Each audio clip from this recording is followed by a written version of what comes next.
Alright, previously I talked about a Clockwork Orange and some existentialist themes in that movie. But what I want to talk about now is I want to talk about so many bugs. I'm so mad right now. I'm gonna have to go inside after this one. There's what else I want to talk about here is it's a bug on you now. What I want to talk about now in that movie is a huge ethical question. Because what I love about this movie is there's two philosophical themes. There's the ethical question, and then there's some existentialist themes to discuss. Oh,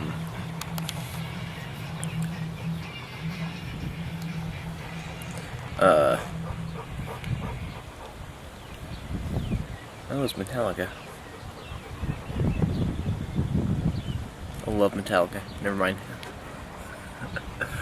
Anyway. So what I want to talk about now is I want to talk about the huge ethical question. The ethical question has to do with... What's up, dog? Gross. Okay. The ethical question in this movie has to do with testing that was done on the violent criminal, Alex DeLarge. As I said in the last video, Alex DeLarge was a large criminal because he would come to people's doors in Clockwork Orange. He would come to people's doors, say, "Hey, there's a big accident." Knock on the door, say, "Hey, there's a big accident, and it's a matter of life and death. Please help us. Please let us in so we can use the phone." And some people would let him in, some people would not. But if they did let him in, there would be constant beating and raping. You know, that's what would happen.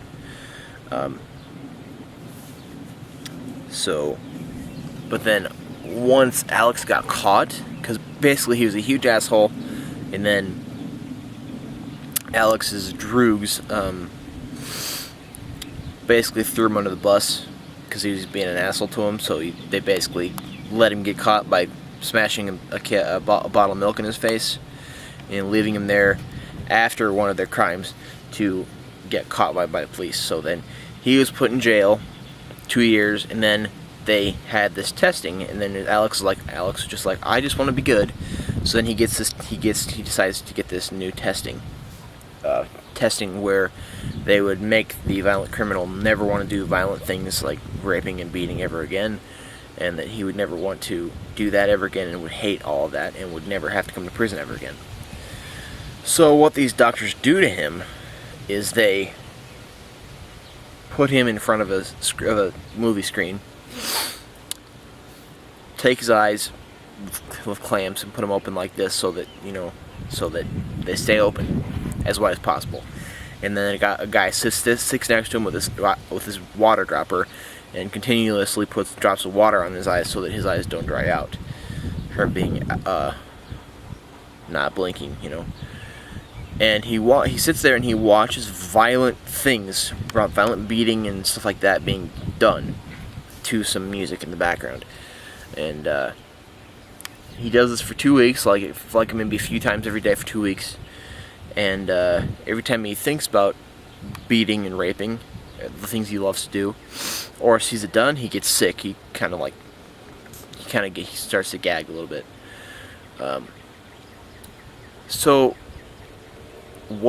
And then also what he's left with is, Alex loves Beethoven, and in one of the scenes there was some big Nazi concentration camp things going on in the movie, and Beethoven was playing in the background of it, the Ninth Symphony. So after this testing, Alex hates the sound of Beethoven's Ninth Symphony.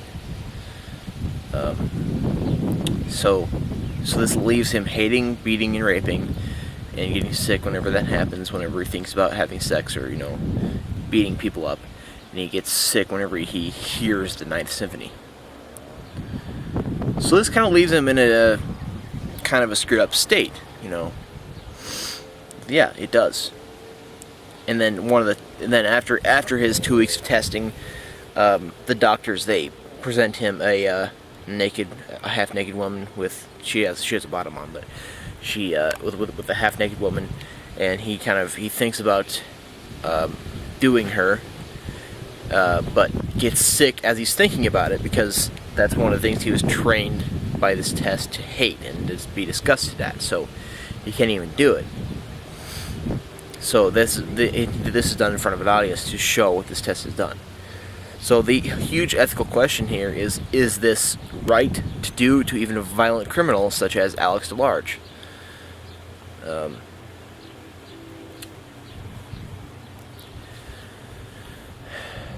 And I would think. I mean, let's for example apply this to the categorical imperative. This would make, I mean, any violent. Let's say that we instituted this whole thing, this whole test into all society. This would make sure that all violent criminals, whoever came to be violent criminals, would never do things like this again. Which is a good thing. But is it right to do to any person at all? Because it kind of leaves them in a screwed up state, you know.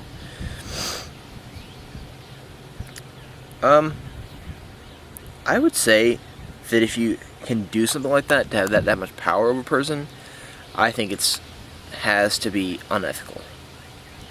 There's something unethical to it. I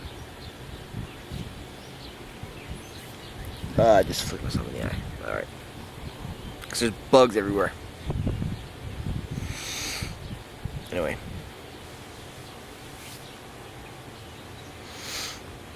But what I'm thinking is there has to be some level of wrongness here, because if you're doing something like this to any person, but then the wrongness here is kind of somewhat decreased because you're talking about violent criminals who do terrible things to good people,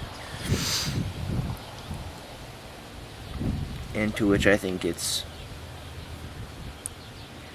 I would think it's a good idea, because I mean, if you're talking about the suffering of one, because if you, let's say that we can't imprison prisoner X, but we can do the testing to him to make sure he never does this shit again. So, but then if we don't do it to him, you're causing the lives of possibly 10 to 50 to be jeopardized, while you could deal with just the suffering and not even the death of one. And this comes to the question, is the suffering of the many worse than the suffering of the few, you know? Is it better for less to suffer than for more to suffer and die, you know? And to what I would answer, yes. I mean, if I can preserve the lack of suffering through more people, if I can have, you know, I'd rather prevent the suffering of a large group of people, even if I'm causing suffering for one person. So, and I think this can be, my maximum here is definitely can be legislated as a universal law, because we're talking about preservation of the rights and life of many over, because I think that when a violent criminal like Alex DeLarge in A Clockwork Orange, when that person kills and beats and rapes somebody, that's surrendering your rights. Especially if you get caught, you're surrendering. I mean, when you get caught, you're surrendering your rights because of your crimes. So I would say that it's definitely ethical, and I think for the second formula in the categorical imperative for humanity, it's definitely ethical. Totally. It's totally ethical, because we're talking about the preservation of, you know, we're keeping the humanity as the ends. So it's good. It's perfect. So yeah, I think it's good there.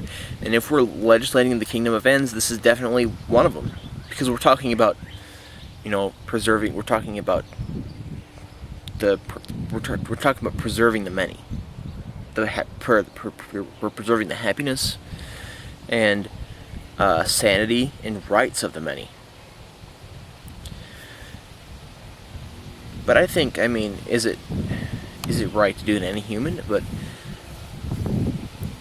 if I don't the only thing that makes this ethical is that the people who this would, you know, like, the only reason that it was probably ethical to do that to somebody like Alex at Large, it's ethical because he kills and rapes people. That's what makes it ethical to do. But I mean, and it's kind of like what I was talking about in the whole existential themes of this movie. What goes around comes around, asshole. You know. This movie makes me think so much. It's a great movie. If you haven't seen it, and you shouldn't be watching this video right now if you haven't seen the movie. If you have Netflix, it's streamable on your computer on Netflix. Go watch that. It's